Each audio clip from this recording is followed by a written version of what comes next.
t'arrive? Tu viens de courir un marathon ou quoi? Pas du tout, je viens juste de monter les escaliers. Oh, ça fait plusieurs semaines que ça dure. Hein. Ça a commencé avec le vélo, après en passant la tondeuse. Mais là, je suis même plus capable de monter 10 marches.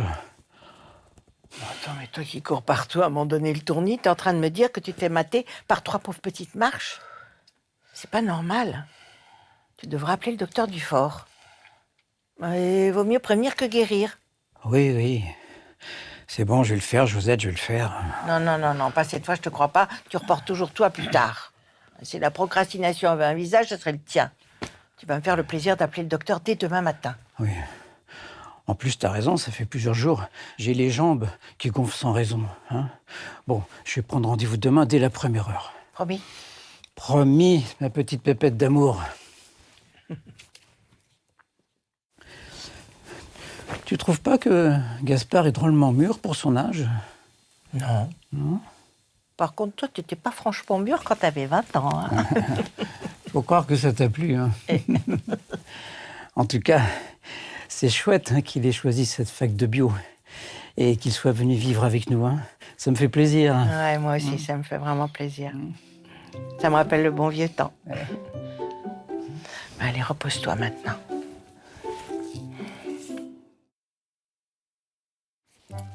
Bien, Monsieur Serboto, je résume. On a des essoufflements à l'effort, fatigue, rétention d'eau et palpitations, c'est ça? Eh oui, enfin, j'ai l'impression d'avoir pris 10 ans. Je vous comprends, et puis surtout, quand sportif comme vous êtes, oui. Mais c'est vrai que votre ECG m'a confirmé que vous aviez une arythmie. Ça veut dire quoi, ça? Parce que ma femme, elle va pas me lâcher. Hein. Il va falloir que je lui explique. Ce que je peux vous dire, c'est qu'entre vos symptômes œdème et arythmie, je pense que vous avez une insuffisance cardiaque. Une insuffisance cardiaque? Oui.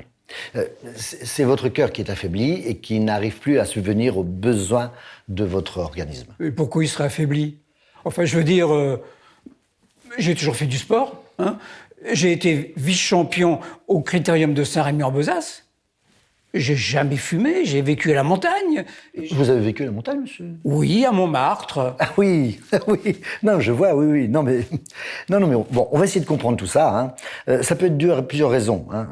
Ça peut être de l'hypertension artérielle, ça peut être un problème au niveau de vos artères coronaires qui alimentent le cœur en sang. Ça peut être une maladie un peu plus rare, mais on va vérifier tout ça. Je vous en prie. Ah non, mais pas si vite, monsieur Serboto, non. Non, mais je vais vous faire une échographie cardiaque, mais pour ça, on va reprendre rendez-vous ensemble, d'accord? Si nécessaire, vous passerez une IRM, mais là, vous prendrez un rendez-vous dans un centre d'imagerie médicale. Ah bon? Et à quoi ça va me servir? Eh bien, l'IRM et l'échographie sont deux techniques d'imagerie différentes qui permettent d'observer, de bien comprendre ce qui se passe au niveau de votre cœur. Mais bon, c'est indolore, c'est sans danger, puis on se revoit bientôt. J'espère bien.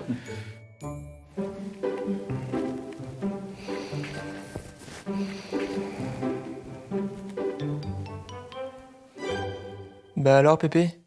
T'as l'air préoccupé, qu'est-ce qui se passe? Non, rien, ça va. C'est ça, ouais. Je te connais par cœur, Peps. Quand tu te grattes l'oreille en regardant dans le vide comme ça, c'est qu'il y a quelque chose qui te tracasse. Petit malin, va. Bon, c'est le cardiologue. Il m'a dit que je devais faire une échographie, une IRM. Hein. Mais c'est que je sais pas du tout à quelle sauce je vais être mangé, moi. Hein. J'y connais rien, ces trucs-là. Ils vont mettre dans des machines, si ça se trouve, c'est dangereux. Mais non. Attends, je vais checker sur Google. Bon, merci, mon grand. Tu seras plus efficace que moi pour regarder ça. Bon alors, qu'est-ce qu'ils disent sur le Google? Attends, ça capte pas de fou, là. Ah, voilà. Alors, l'échographie est une technique permettant de visualiser certains organes internes grâce à l'emploi des ultrasons. Hein, comme ceux émis par les dauphins. Donc ça veut dire que ça envoie des ondes sonores dans le corps qui vont rebondir. Et en rebondissant, ces ondes envoient des signaux qui vont permettre de créer une image de tes organes. Donc ici, de ton cœur. Bon, en fait, ça ressemble un peu à un sonar, quoi. Ouais.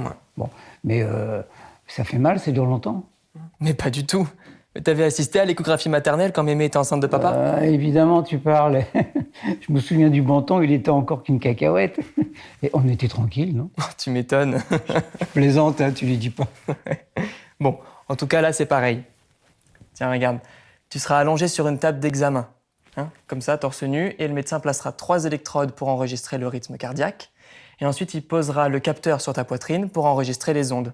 Bon, ça risque d'être un petit peu froid, parce que, tu sais, ils mettent du gel dessus, et ça dure environ 30 minutes. D'accord. Bon, bah ça va, je vois mieux. Bon, et l'autre maintenant? Alors, l'IRM. L'imagerie par résonance magnétique est une technique d'examen qui consiste à créer une image précise d'une partie du corps grâce à des ondes et un champ magnétique. Oh là, ça a l'air compliqué ce machin-là. Mais comment ça se passe concrètement? Je sais pas, moi, je dois y aller à jeun ou quelque chose comme ça? Non. C'est plutôt simple. Il n'y a pas de préparation particulière. Ah si, pense bien à retirer tes appareils et objets métalliques avant. Mais ça, le médecin te le redira de toute façon. Je dois enlever mes piercings, tu penses? T'es quoi? Je te charrie.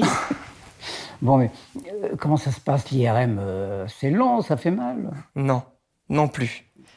Regarde, tu seras allongé dans un tube. Comme ça. Non, mais rassure-toi. Tu auras un retour audio pour que le médecin puisse communiquer avec toi. Et là aussi, tu auras des électrodes posées sur la poitrine.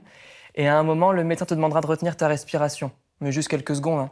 C'est lorsqu'il enregistrera les signaux, pour éviter que la qualité d'image soit altérée. Et ça dure combien de temps cette affaire? Eh bien, environ 30 minutes. Tu vois, c'est le temps que tu mets à promener Newton. Ça passe vite. Bon, c'est vrai que vu comme ça a pas l'air si pire.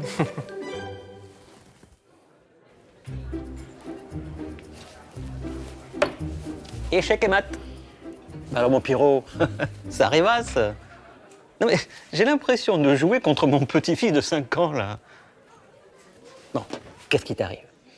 Mais rien, ça va. Enfin, c'est les examens que j'ai dû faire pour mon cœur. Ah, et ça s'est pas bien passé. Oh si, les examens, ça a été. Hein.